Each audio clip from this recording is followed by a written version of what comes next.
سن 80 سے پہلے اہل سنت اہل تشیع اکٹھے تھے، 82-83 سے لڑائی شروع ہو گئی، 80,000 آدمی ہمارے مر گئے، ہمارے بھی مر گئے ہیں، ان کے بھی مر گئے ہیں، تو یہ سارا سلسلہ ہوا ہے۔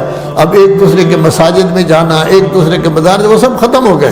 60 کی دہائی میں ایک دوسرے کے مدارس میں جاتے تھے، بات چیت کرتے تھے، ہنستے رہتے تھے، مسکراتے رہتے تھے، آپس میں ملتے تھے۔ نتیجہ یہ ہے کہ وہ ختم ہو گیا، تو وہ تو نہیں سنتے۔ اس کا نتیجہ کیا نکلا کہ اللہم صلی علی محمد و آل محمد، آل محمد کم ہو گیا، اہل بیت کا تذکرہ کم ہو گیا۔ اب اگر ان کا کوئی آدمی اہل بیت کا تذکرہ کرتا ہے تو لوگ پریشان ہوتے ہیں کہ کیا کہہ رہا ہے، کیونکہ انہوں نے سنا ہی نہیں۔ 30-35 سال میں ایک آدمی نئی نسل آئی ہے، وہ ان کو سنا نہیں کہ کیا ہے کیا نہیں، ان کو کیا پتہ کیا ہے کیا نہیں۔ تو جب آپ ان کو کچھ سنائیں گے، ان کا عالم بھی آ کے سنائے گا، تو اس سے گویا کہ فائدہ ہوگا۔ پھر آپ ماشاءاللہ خوب تبرک تقسیم کرتے ہیں، تو تبرک ان کے پاس بھی چلا جائے گا، وہ گھروں میں لے جائیں گے تبرک، گھروں کو پتہ چلے گا کہ آج علی بن ابی طالب کی ولادت کا دن تھا۔ وہ بھی کل آ کے ذکر کرے گا کہ علی بن ابی طالب کی ولادت جو ہے وہ خانہ کعبہ میں ہوئی۔ ان کے بچے بھی سوچیں گے ہاں خانہ کعبہ میں ولادت ہوئی تھی۔ کسی سنی سے پوچھے، انہیں پتہ نہیں ہے کہ خانہ کعبہ میں ولادت، بلکہ ابن تیمیہ کے بعد سے سنی انکار کرتے ہیں کہ خانہ کعبہ میں ولادت ہوئی نہیں۔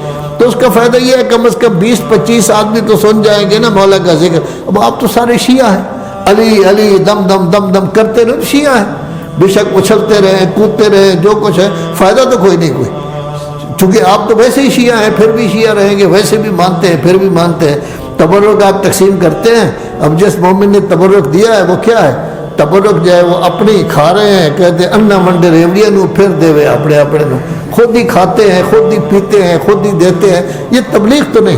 تبلیغ تب ہے جب ان کے کسی آدمی کو بلائیں، وہ آ کے خطاب کرے، جب خطاب کرے گا تو ایسی صورت میں لا محالہ وہاں گویا کہ کیا ہوگی؟ تبلیغ ہوگی۔ پھر یہ تبلیغ ادارہ میں جو ہوتی ہے نا، اس میں فقط وہی چیزیں، دو مومن میرے پاس آئے تو میں نے کہا آپ نے جو تقریر سنی ہے اس میں کوئی ایسی نئی چیز تھی جو پہلے آپ کو پتہ نہ ہو؟ کہنے لگے نہیں، ہمیں تو ساری چیزوں کا پتہ ہے، وہ بھی سنی ہوئی ہے، وہ بھی سنی ہوئی ہے۔ تو کیوں نہیں ہوتا کہ ایک آدمی باقاعدہ تقریر تیار کر کے آئے، اس میں سوائے مولا کائنات کے کسی ایک کا تذکرہ ہی نہ کرے؟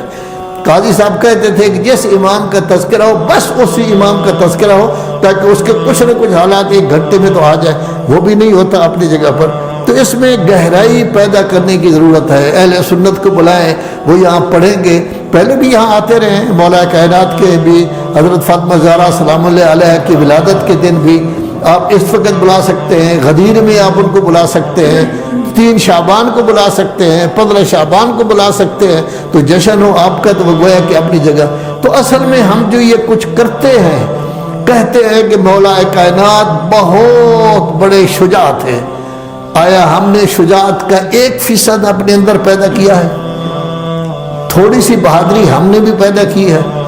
اگر بہادری پیدا کی ہے تو پھر ہم نے فائدہ اٹھایا ہے، وگرنہ ان کی شجاعت سے ہمیں کیا فائدہ؟ مولا کائنات عالم تھے، انا مدینۃ العلم وعلی بابھا، آئے علم ہم نے کچھ حاصل کیا ہے؟ علم کے اگر 100 درجے ہیں، 2-3 درجے تک ہم گئے ہیں، اگر گئے ہیں تو ہم نے حاصل کیا ہے۔ گویا جو صفات ان کی ہیں ان سے ہم نے کچھ حاصل کیا ہے یا نہیں؟ اللہ کی صفات کیا ہے؟ عالم ہونا ہے۔ علی بن ابی طالب نے بہت کچھ حاصل کیا ہے، اللہ جو ہے وہ سخی ہے، مولا کائنات نے ان سے بہت کچھ حاصل کیا ہے۔ آیا ہم نے مولا کائنات سے یا کسی امام سے کچھ حاصل کیا ہے یا نہیں؟ اصل یہی ہوتا ہے کہ ہم ان صفات کو دیکھ کر اپنے اندر یہ صفات پیدا کرنے کی کوشش کریں۔ وہاں تو 100% سے بھی زیادہ ہوگا، لیکن ہم میں 2-4% تو پیدا ہوں۔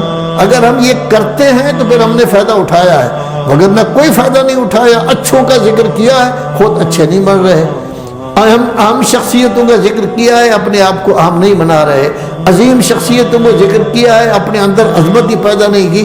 تو اصل ہوتا ہے ان سے فائدہ اٹھانا۔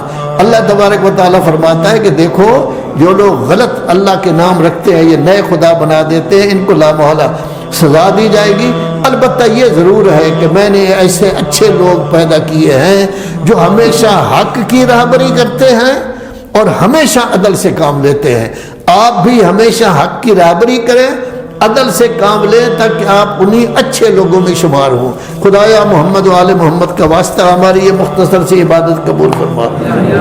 اس مختصر سی عبادت کا ثواب کثیر عطا فرما خدایا محمد و آل محمد کا واسطہ تمام شرکاء کی حاجت روائی فرما سب گھروں میں خیر و برکت عطا فرما سب کے رزق میں وسعت پیدا فرما سب کی عزت عظمت میں اضافہ فرما جان و مال و ناموس کی حفاظت فرما طلبہ کرام کو عالم معمل بننے کی توفیق عطا فرما علماء کرام کی عزت عظمت میں اور